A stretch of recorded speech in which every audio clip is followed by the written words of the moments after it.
सरकारी कर्मचारी आरएसएस की शाखा में जाने के लिए अब स्वतंत्र हैं। अब संघ की शाखाओं में सरकारी कर्मचारियों के जाने पर कोई पाबंदी, कोई मनाही नहीं होगी।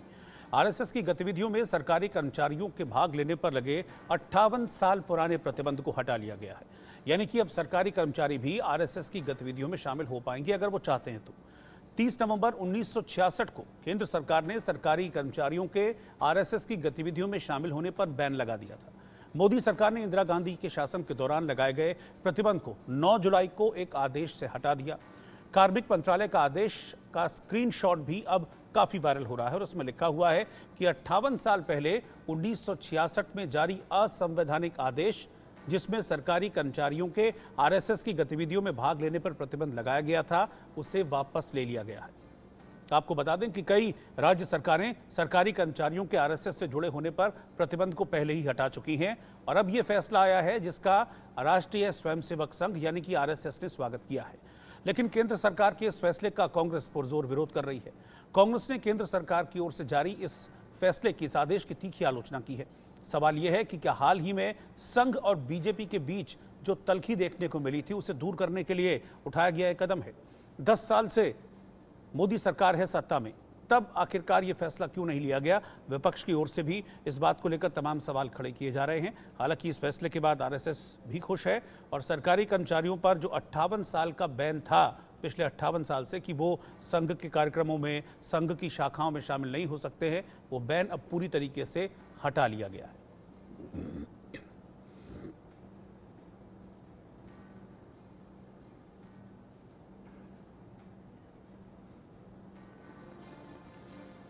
इधर आरएसएस ने इस फैसले पर खुशी जाहिर की है और कहा कि 1966 में राजनीतिक स्वार्थ के लिए जो पाबंदी लगाई गई थी वो अब हटा ली गई।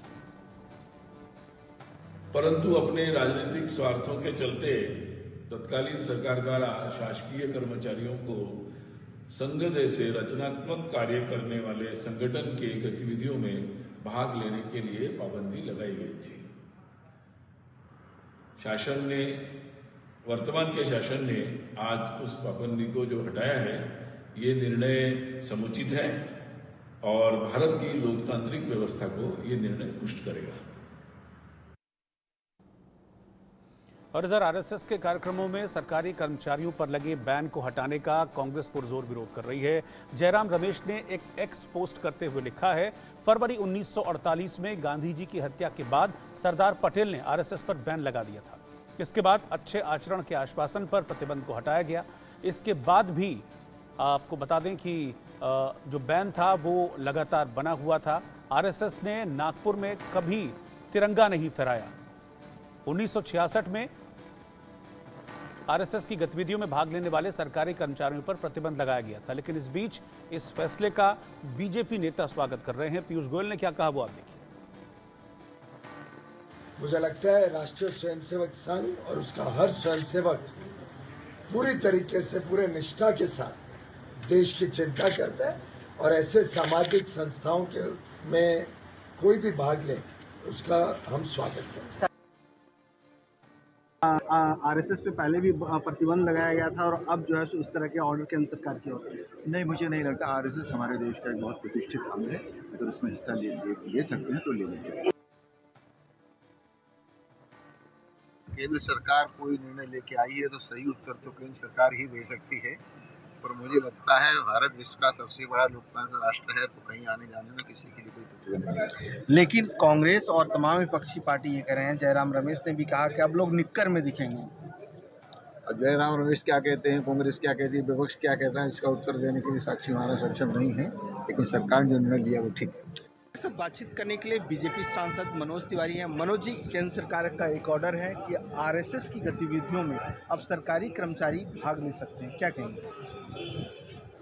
आरएसएस में भाग लेना, आरएसएस के कार्यक्रमों में भाग लेना, ये किसी भी व्यक्ति की अपनी स्वतंत्रता है और आरएसएस कोई राजनीतिक संगठन नहीं है, वो एक सामाजिक और राष्ट्रीय संगठन है। तो ये बहुत अच्छा कदम है। मैं बहुत साधुवाद देता हूँ इस सरकार को, एनडीए सरकार को, जिन्होंने ये निर्णय लिया। ये बहुत पहले हो जाना चाहिए था। आरएसएस कि कार्यक्रमों में भाग लेने पर किसी व्यक्ति को रोकना, ये मैं समझता हूँ राष्ट्र को सांस्कृतिक रूप से विकसित होने देने के विरोधी लोगों का कदम था। और आरएसएस पर मोदी सरकार के इस फैसले का कांग्रेस विरोध कर रही है। जयराम रमेश ने अपनी एक्स पोस्ट में लिखा है, फरवरी 1948 में गांधी जी की हत्या के बाद सरदार पटेल ने आरएसएस पर प्रतिबंध लगा दिया था। इसके बाद अच्छे आचरण के आश्वासन पर प्रतिबंध को हटाया गया। इसके बाद भी आरएसएस ने नागपुर में कभी तिरंगा नहीं फहराया। 1966 में आरएसएस की गतिविधियों में भाग लेने वाले सरकारी कर्मचारियों पर प्रतिबंध लगाया गया था और ये सही निर्णय भी था। ये 1966 में बैन लगाने के लिए जारी किया गया आधिकारिक आदेश है। 4 जून 2024 के बाद स्वयंभू नॉन बायोलॉजिकल प्रधानमंत्री और आरएसएस के बीच संबंधों में कड़वाहट आई है। 9 जुलाई 2024 को 58 साल का प्रतिबंध हटा दिया गया, जो अटल बिहारी वाजपेयी के प्रधानमंत्री कार्यकाल के दौरान भी लागू था। मेरा मानना है कि नौकरशाही अब निक्कर में भी आ सकती है।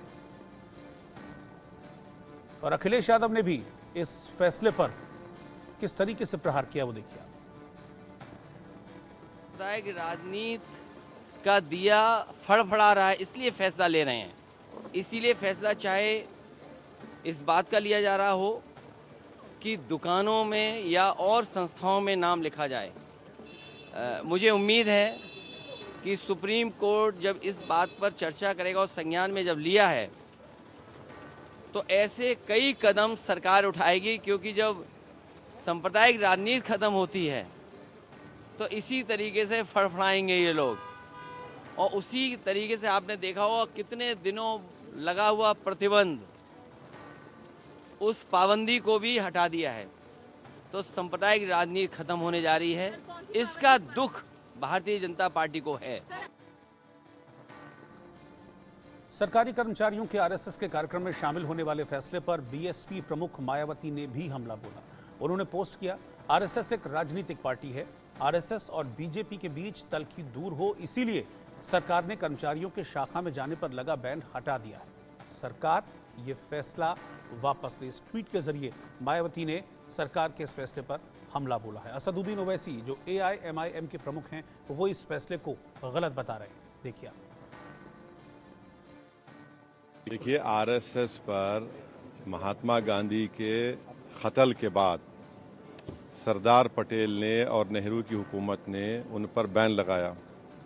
उन पर बैन इसलिए निकाला गया क्योंकि उनको ये मानना पड़ा कि वो भारत के संविधान को मानेंगे, वो भारत के नेशनल फ्लैग को मानेंगे और उनको अपना एक रिटर्न कॉन्स्टिट्यूशन देना पड़ा। और उसमें कई कंडीशंस थे जो पॉलिटिक्स में हिस्सा नहीं लेंगे। उस ऑर्गेनाइजेशन को आज ये बीजेपी की एनडीए की सरकार ये परमिट कर रही है कि गवर्नमेंट सर्वेंट्स आरएसएस के एक्टिविटीज़ में हिस्सा ले सकते हैं। तो ये मैं समझता हूँ ये बिल्कुल गलत है। बातचीत करने के लिए सपा के वरिष्ठ सांसद अवधेश प्रसाद हैं। अवधेश जी, अब आरएसएस की गतिविधियों में केंद्रीय कर्मचारी भी हिस्सा ले रहे हैं, इस तरह के ऑर्डर निकाले गए हैं, क्या ये विधि और विधान के विपरीत आचरण होगा।